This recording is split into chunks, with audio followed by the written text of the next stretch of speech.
What's up guys, how we doing? So if you guys remember, last month I did a little wrap-up video. So again, these are all the films that I watched that I didn't do an official review for. If after hearing some initial thoughts here you think I should do one in the future, do let me know. Alright, let's get started at number 15. Monster Kids, The Impact of Things That Go Bump in the Night. This was a fun little documentary. Yeah, I actually watched a documentary, you guys. It sheds light on all the early universal creatures and horror monsters that people grew up with, like Frankenstein, Wolfman, Dracula. Overall, it's really interesting if you're a horror fan and like to look at the early developments and all the things that people are still into nowadays and what it's influenced. Number 14 is Derelicts. This movie is just plain nuts. Family is just about to have some Thanksgiving dinner when all of a sudden all these people show up and they cause mayhem and havoc, and this one's a lot of fun. I would definitely check it out if you're into that sort of home invasion and overall mayhem style. It's definitely something that will leave you a bit more messed up in the head, I would suppose. Number 13 is Killing Diaz. It's funny to see all these actors get up in a situation where they're trying to plot a murder of their neighbor just to avoid a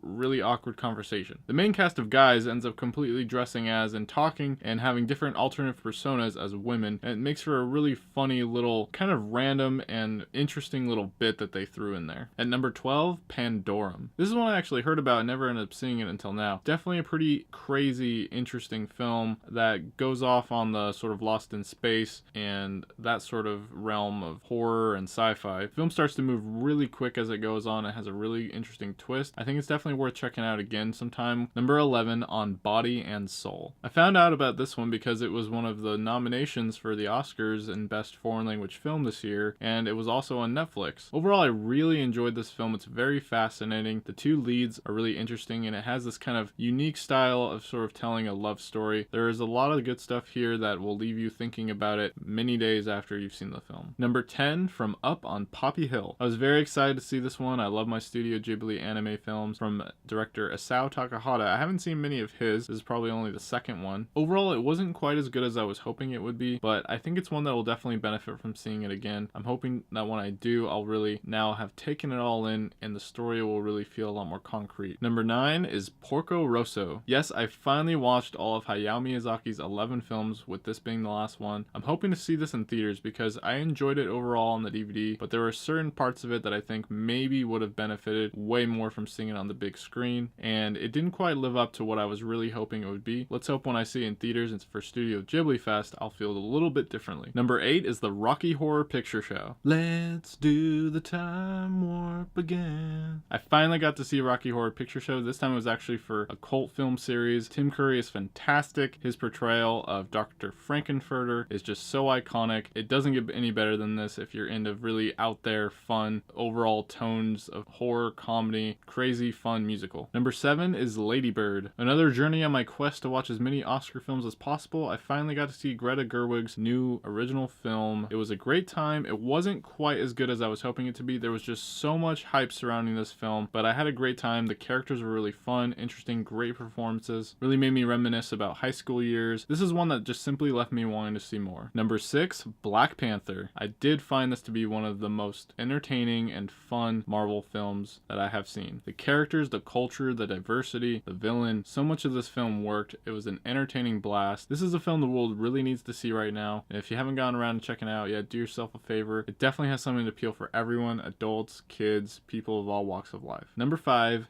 Game Night. This film just had me written all over it. It has to deal with games, board games in particular, which I really enjoy. Has a lot of references to other movies. It's definitely a comedy, but also tries to include little bits of horror here and there. The cast and all the characters are a lot of fun and fantastic. This film is filled with so many twists and things that are going to throw you for a loop. Definitely felt very fleshed out and one of the most surprising comedies I've seen in quite a while. Number 4, Night of the Living Dead. I got to see this one in theaters at that film festival and the 4K Criterion Collection restoration. Being able to see this film with the best possible quality that we can get today and knowing its influence in the horror genre and all the things that have come after it is truly astounding. It was groundbreaking at the time for starring an African-American lead character, as well as the implications of the ending and all the themes that you get from there politically. Number 3, Tekkonkinkreet. I hope I pronounced that one right because this film is definitely a fun one. One of the biggest surprises I've seen so far this year. I was not expecting to like it as much as I did. Really interesting, unique animation, great great music, very fascinating, interesting characters and story. I felt so engrossed in the film and just wanted to know so much about it and pick it apart while I was watching it. Number 2, The Thing. This 1980s classic is everything I heard it was and more. The practical effects, the cinematography was astounding. I got to see this one on the big screen, and it was just one of the coolest, most fascinating sci-fi horrors that I've seen. I really enjoyed the overall story, the characters. We need more stuff like this nowadays. We can't have everything just completely filled with CGI. Number 1, Call Me By Your Name. This film just blew me away. I was very surprised by how much I liked it. The music is very soothing and mysterious and interesting. The characters, their world was just so fascinating. All the actors involved did such a fantastic job, in particular Timothée Chalamet. It has one of the best monologues about love that I've ever heard, and that final ending scene will just completely take you over. Well, there you have it, guys. These are my top films of February 2018, which are, of course,